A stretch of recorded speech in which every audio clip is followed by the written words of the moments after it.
Assalamualaikum warahmatullahi wabarakatuh. Bismillahirrahmanirrahim. Ashhadu an la ilaha illallah wa ashhadu anna Muhammadar Rasulullah. Allahumma salli ala Sayyidina Muhammad wa ala ali Sayyidina Muhammad.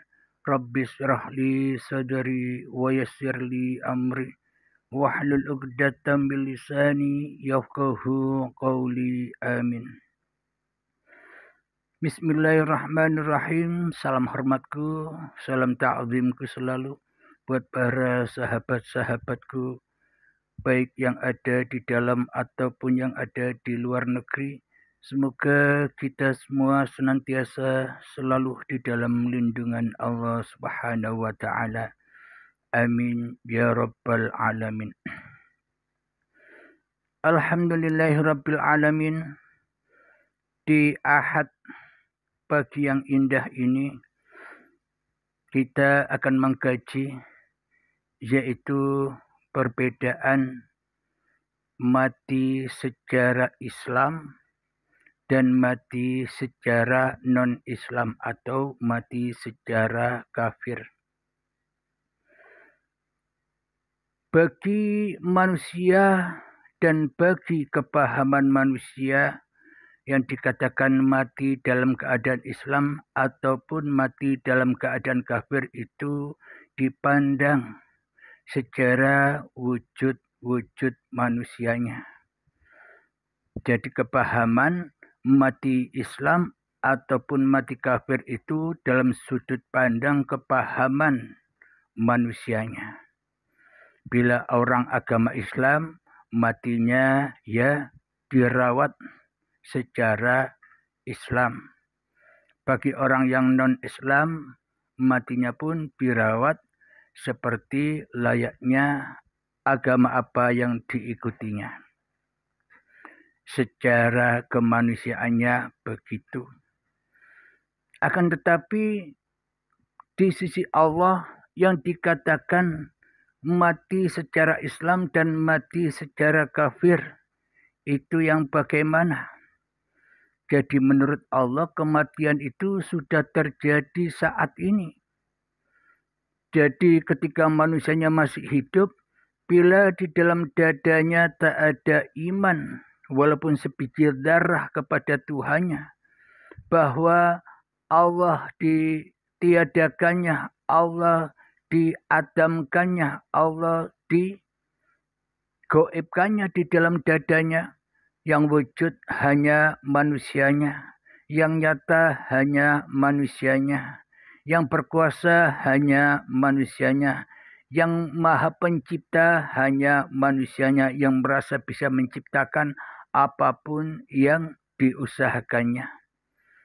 Akan tetapi bagi Allah manusia yang jauh dari Tuhannya, itulah yang dimaksud kematian kafirin di sisi Tuhannya.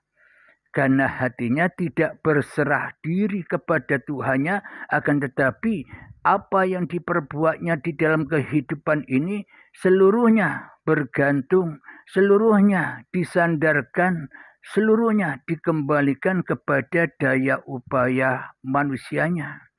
Manusianya yang merasa bisa berperan apa saja di dalam kehidupan ini. Inilah yang dimaksud mati kafir itu. Mati hatinya, keras hatinya melebihi kerasnya batu. Alhamdulillahirabbil alamin, itulah kematian secara kafirin menurut Allah. Karena di dalam kehidupannya tidak bisa pulang kepada Allah, alias pulang kepada hawa nafsunya di dalam segenap apa yang didaya upayakan oleh manusianya. Itulah kematian mati kafir. Bila mati kafir di dalam kuburannya, dikubur di dalam kuburan badan-badan ini, bila manusianya mati kafir, ya disiksa di dalam kuburannya. Di dalam kuburannya disiksa dengan apa? Disiksa dengan apa-apa yang dicinta-cintainya. Disiksa dengan apa yang disayang-sayanginya. Disiksa dengan dunianya. Disiksa dengan uangnya. Disiksa dengan anak-anaknya. Disiksa dengan istri atau suaminya. Karena manusia merasa memiliki itu semua, itulah siksa dan azab manusia di dalam kuburannya karena matinya mati kafir. Karena tidak bersahadat kepada Allah, melainkan hanya bersahadat kepada setan. Inna syaitana lakum aduwwum mubin. Sesungguhnya setan itu adalah musuh yang nyata bagimu. Coba kita cek di dalam hati kita masing-masing. Siapa yang wujud di dalamnya. Bila yang wujud masih manusianya. Yang merasa wujud, yang merasa hidup, yang merasa berdaya upaya. Itulah yang dimaksud setan yang nyata itu. Jadi sebenarnya setan itu tidak goib alias nyata bagi orang-orang yang berpikir. Setan itu amat nyata bagi Allah, tapi bagi manusia setan goib yang ada manusianya. Dan manusianya tidak menyadari bahwa dirinya lah setan-setan itu yang selama ini ingkar kepada kewujudan Tuhannya. Ingkar kepada kehidupan Tuhannya, ingkar kepada daya upaya Tuhannya, ingkar kepada kekuasaan Tuhannya. Itulah orang-orang yang mati kafir itu. Dipendam dan disiksa di dalamnya. Selalu dan selalu ditanya oleh malaikat mungkar nakir. Selalu dan selalu ditanya dengan keingkarannya sendiri kepada Tuhannya. Contoh.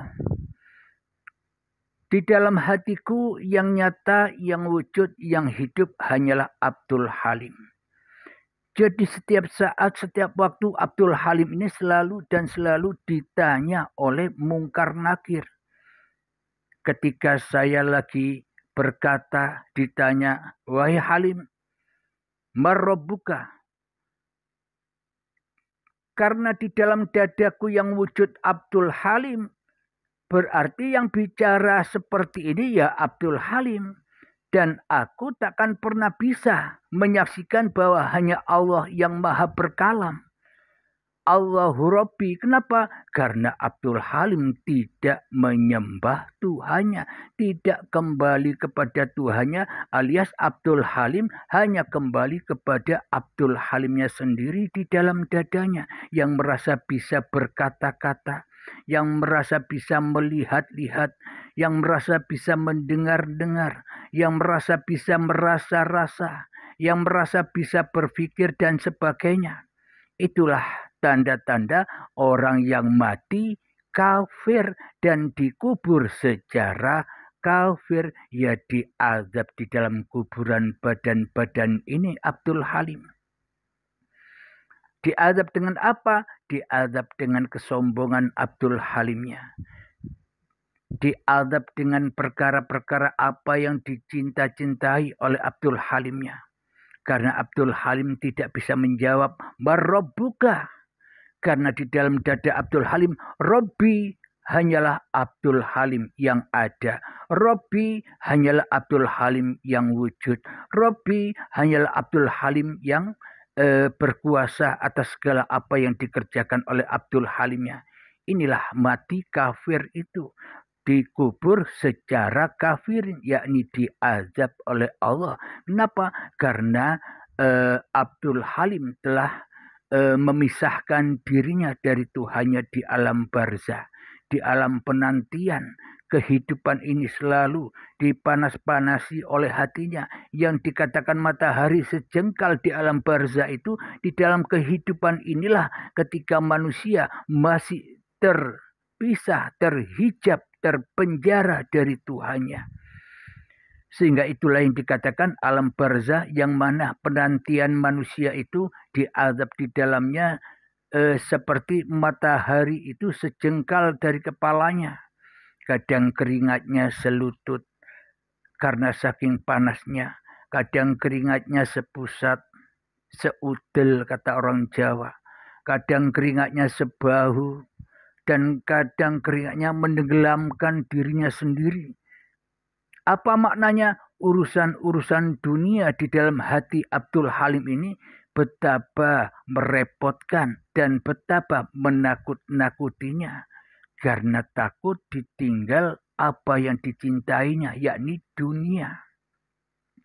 Inilah yang dimaksud alam barzah, alam penantian, hingga datangnya syakaratul maut ketika saat detik-detik syakaratul maut menjemput, ketika sang maut memaksa Abdul Halim keluar dari raganya, menyerahkan hidup dan badannya, itulah ending, segala ending sebuah perjalanan ini. Inna lillahi wa inna ilaihi roji'un. Betapa sakitnya, betapa menderitanya bila Abdul Halim harus meninggalkan apa-apa yang dicintainya. Uang harus ditinggalkan, harta harus ditinggalkan, ilmu harus ditinggalkan, kebanggaan harus ditinggalkan, anak harus ditinggalkan, istri atau suami harus ditinggalkan, bahkan hidup dan badannya pun dipaksa untuk melepaskannya. Betapa sakit sekali saat-saat itu tiba. Sehingga diibaratkan oleh Imam Al-Ghazali, saat roh keluar dari jasad itu sakitnya seperti kambing hidup disayat secara hidup-hidup, dan sakitnya 1000 kalinya dipisahkan antara kulit dan dagingnya di dalam keadaan hidup. Sakitnya 1000 kalinya. Inilah gambaran betapa sakitnya, betapa menderitanya ketika manusia dipaksa, dibaiat paksa oleh Allah, disuruh kembali. Inna lillahi wa inna ilaihi roji'un. Karena selama hidupnya Abdul Halim masih mati kafir di dalam kuburannya, ya disiksa-siksa terus abadan abada, selama-lamanya hingga waktu yang ditentukan. Apakah waktu yang ditentukan itu? Baiatul akbar, ketika dibaiat, ketika dikembalikan amanah-amanah yang selama ini diakui sebagai milik Abdul Halimnya. Itulah kematian secara kafir. Ketika kita masih ada di dunia ini, bukan mati-mati di kuburnya jasad ini, tapi mati hatinya. Hatinya tidak bersandar kepada Tuhannya, tapi bersandar hanya kepada Abdul Halimnya selama ini. Alhamdulillahirabbil alamin. Itulah gambaran orang-orang yang mati atau dikubur jasadnya dalam keadaan kafir.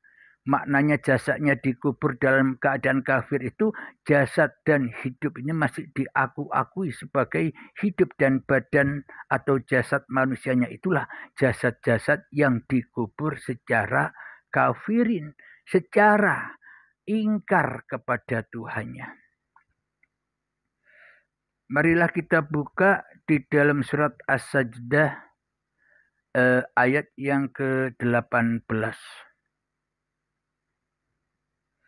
Perbandingan orang-orang yang mati kafir atau orang-orang yang mati secara Islam di sisi Allah. Bismillahirrahmanirrahim. Afaman kana mu'minan kaman kana fasiqa la yastawun. Yang artinya, maka apakah orang yang beriman seperti orang yang fasik atau kafir? Mereka tidak sama. Kafir dan iman tidak sama. Karena orang-orang kafir di dalam hatinya, seperti saya ini, hanya beriman kepada kewujudan Abdul Halimnya yang ada, beriman kepada Abdul Halimnya yang wujud, beriman kepada Abdul Halimnya yang hidup, yang nyata, yang berkuasa. Inilah orang-orang yang fasik, orang-orang yang kafir kepada Tuhannya. Sedangkan orang-orang yang beriman adalah orang-orang yang sudah mengabdikan hartanya, yang sudah mengabdikan uangnya, yang sudah mengabdikan ilmunya, yang sudah mengabdikan ibadahnya, yang sudah mengabdikan anaknya, istrinya, suaminya, dan juga mengabdikan hidup dan badannya hanya kepada Allah. Itulah orang-orang yang beriman, yakni orang yang mati di dalam keadaan Islam, di dalam keadaan selamat, berpasrah diri kepada Allah. Itulah orang-orang yang mati di dalam keimanan.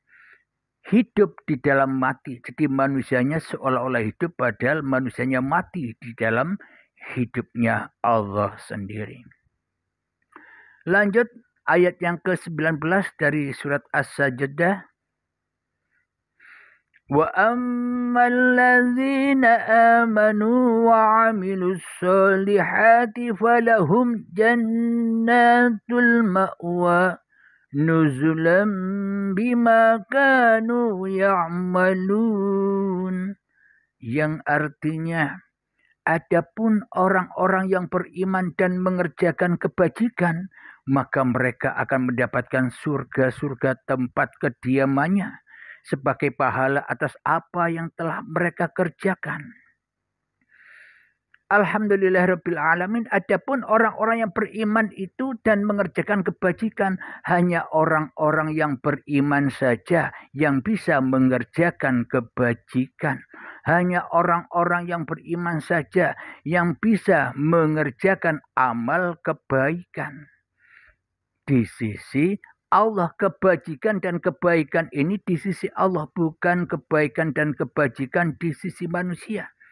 Adapun apakah itu kebaikan dan kebajikan di sisi Allah bagi orang-orang yang beriman, yakni orang-orang yang sudah memasrahkan dirinya kepada Tuhannya, itulah orang-orang yang mati dalam keadaan Islam. Maknanya berarti sucinya perbuatan apapun yang diperbuat oleh manusia itu suci dari manusianya, suci bersih dari manusianya. Adapun kebaikan atau amal kebajikan di sisi Allah itu ketika amal itu sudah lillahi ta'ala. Maknanya hanya Allah yang nyata, Allah yang hidup, Allah yang wujud, Allah yang berkuasa, Allah yang berdaya upaya. Innallaha ala kulli syai'in qadir. Allah berkuasa atas segala sesuatu. Bila manusianya sudah kembali kepada Allah, itulah yang dimaksud perbuatan kebaikan dan kebajikan. Manusianya sudah mati secara Islam. Secara apa Islam? Bukan Islam yang selama ini kita pahami.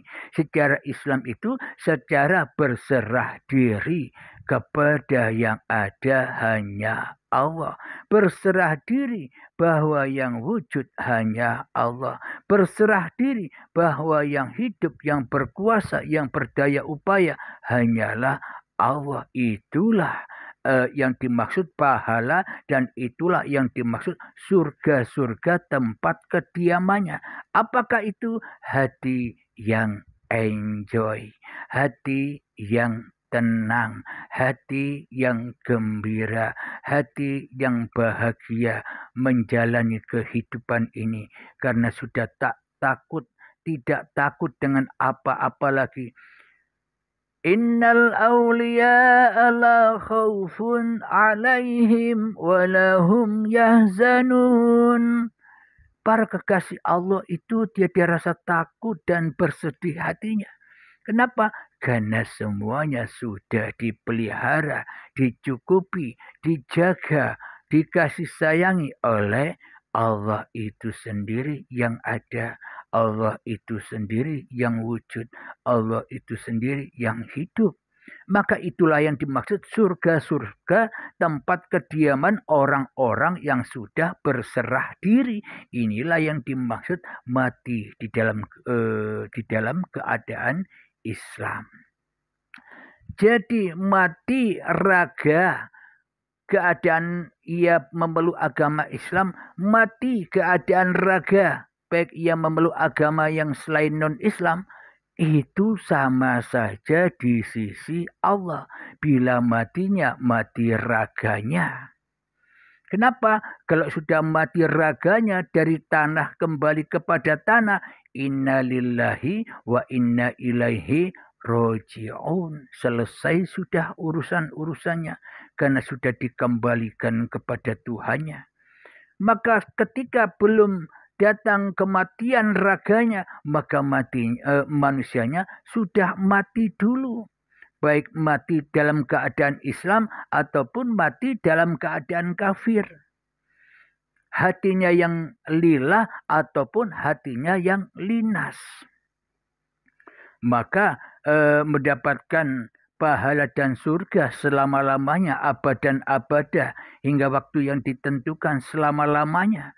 Ketika ia hidup di dunia ini selalu dan selalu dijaga, dipelihara oleh Tuhannya. Inilah yang dimaksud hati yang lillahi ta'ala. Orang-orang yang benar-benar bertuhan dan orang-orang yang sudah berani menempuh jalan baiat untuk meninggalkan dirinya. Menjalani jalan baiat untuk murtad kepada hawa nafsunya.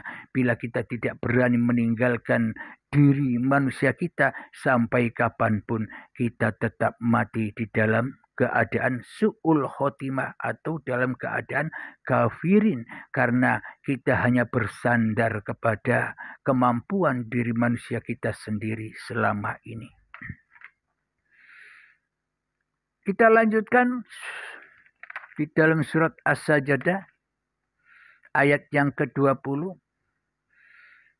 وَأَمَّا الَّذِينَ فَسَقُوا فَمَأْوَاهُمُ النَّارُ كُلَّمَا أَرَادُوا أَن يَخْرُجُوا مِنْهَا أُعِيدُوا فِيهَا وَقِيلَ لَهُمْ ذُوقُوا الْعَذَابَ النَّارِ الَّذِي كُنْتُمْ بِهِ تُكَذِّبُونَ, yang artinya, dan adapun orang-orang yang fasik atau kafir, maka tempat kediaman mereka adalah neraka. Setiap kali mereka hendak keluar darinya, mereka dikembalikan lagi ke dalamnya. Yang dikatakan kepada mereka, rasakanlah azab neraka yang dahulu kamu dustakan. Apa maknanya azab neraka itu? Ketika di dalam hati kita masih ada naroka, api-api yang di dalam dada. Bila manusianya masih ada, itulah api-api itu selalu panas membara menjalani kehidupan ini. Maka rasakanlah azab yang pedih itu. Kita ketakutan dengan dunia. Kita takut tidak bisa mengimbangi gaya hidup orang lain. Semuanya serba ketakutan. Meskipun orang kaya pun juga takut. Takut suatu saat tiba-tiba hartanya ludes. Orang yang hidup pun juga takut suatu saat tiba-tiba mati. Manusia takut dengan keberadaan dirinya sendiri, karena sebenarnya yang menyiksa manusianya adalah manusia itu sendiri. Maka yang ditakuti ya diri manusianya. Itulah azab neraka yang diingkari oleh manusia. Manusia selama ini hanya menyangka neraka itu besok, dan bayangan manusia neraka seperti api-api yang ada di dunia ini.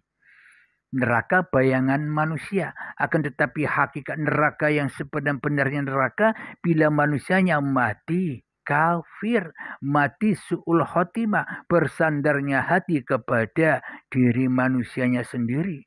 Itulah azab neraka yang sangat amat pedih yang selama ini kita dustakan. Karena kepahaman kita tentang neraka hanyalah kepahaman hawa nafsu. Dan kepahaman Allah tentang neraka, ya nafsu itulah neraka itu sendiri. Ketika manusianya masih merasa wujud dirinya, hidup dirinya, berkuasa diri manusianya. Itulah azab-azab yang pedih itu. Kita lanjutkan surat yang ke-21 dari surat As-Sajdah.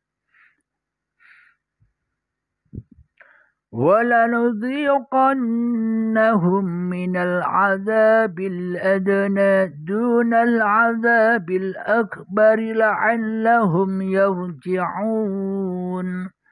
Yang artinya, dan pasti kami timpahkan kepada mereka sebagian siksa yang dekat sebelum azab yang lebih besar, agar mereka kembali ke jalan yang benar.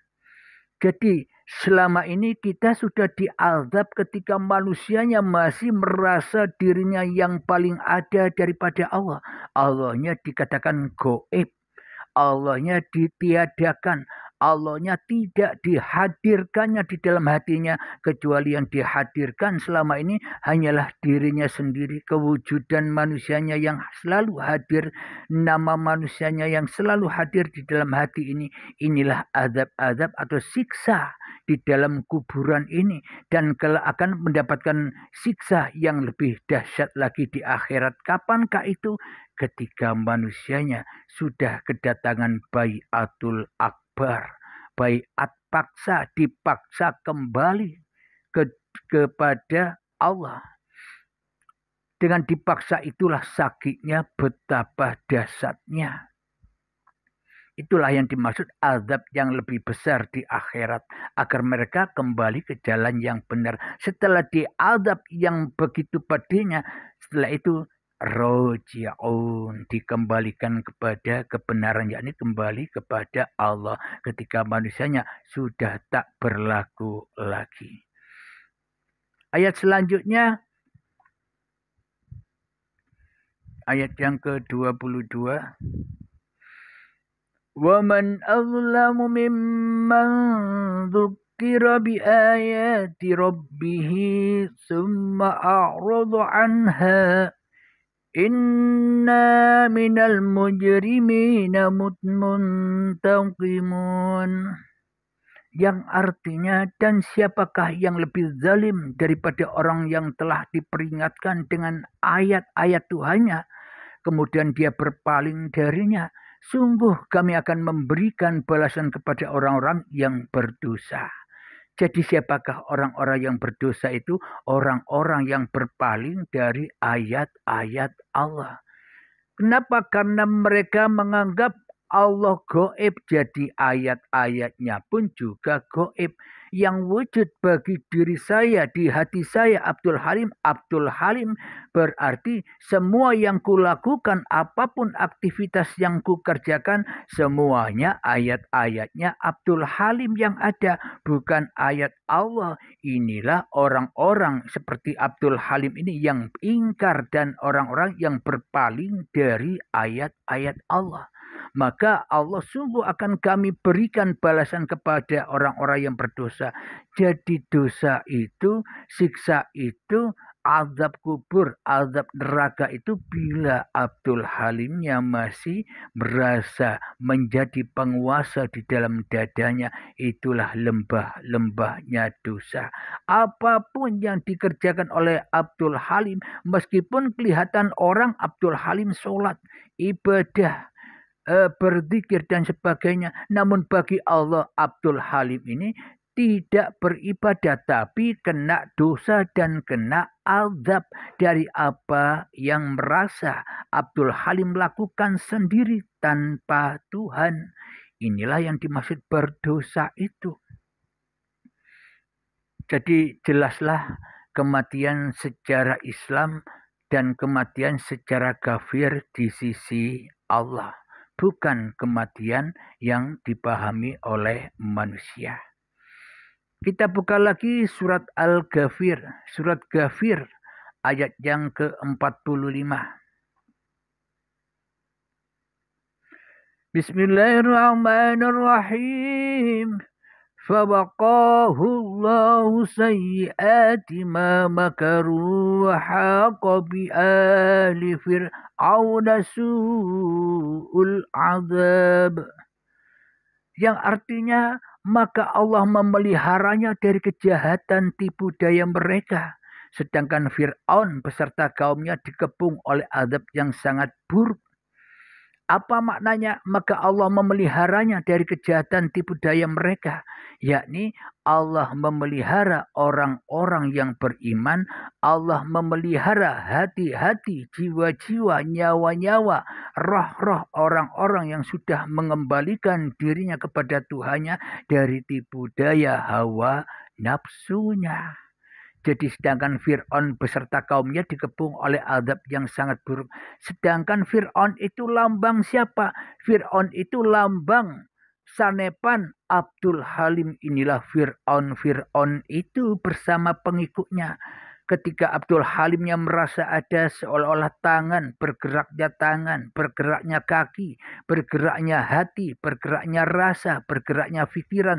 Seolah-olah ini umatnya Abdul Halim. Seolah-olah ini miliknya Abdul Halim. Inilah yang dimaksud Fir'aun, kata Allah itu, ketika Abdul Halimnya masih merasa yang paling wujud daripada wujudullah.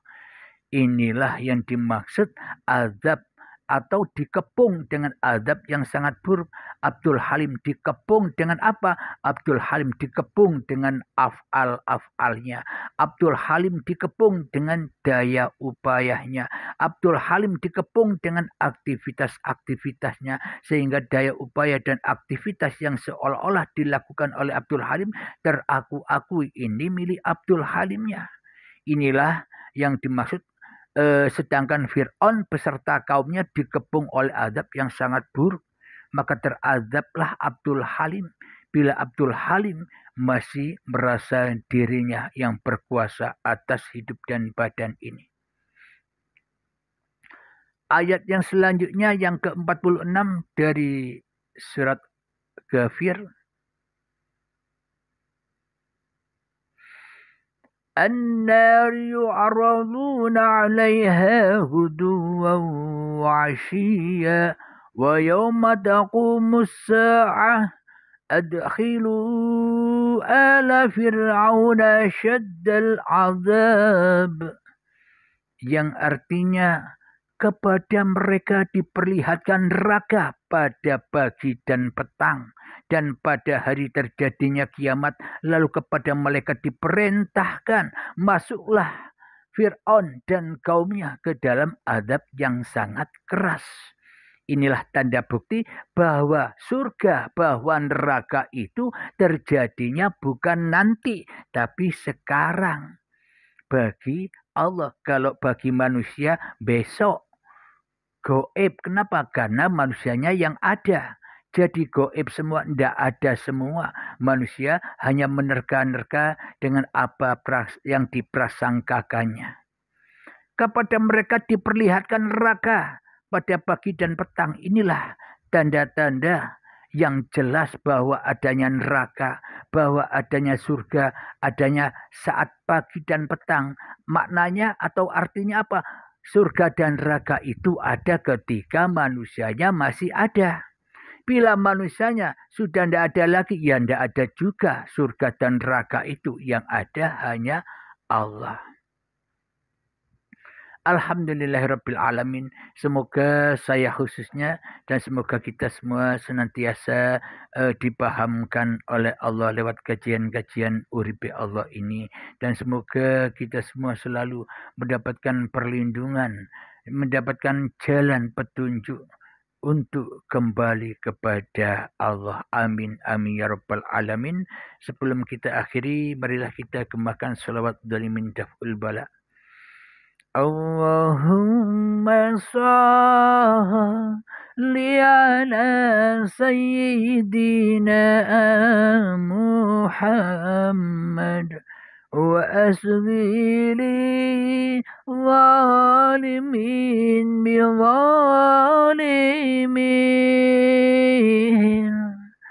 اللهم صل على سيدنا محمد وأسغني ظالمين بظالمين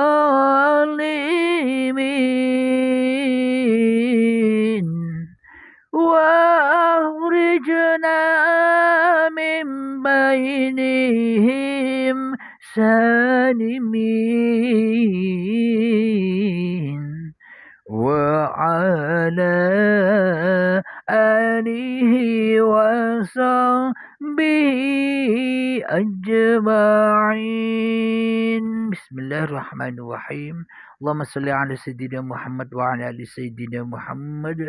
ربنا آتنا في الدنيا حسنة وفي الآخرة حسنة وقنا عذاب النار. وصلى الله على سيدنا محمد وعلى آله وصحبه وسلم والحمد لله رب العالمين. Akhir kalam. Assalamualaikum warahmatullahi wabarakatuh.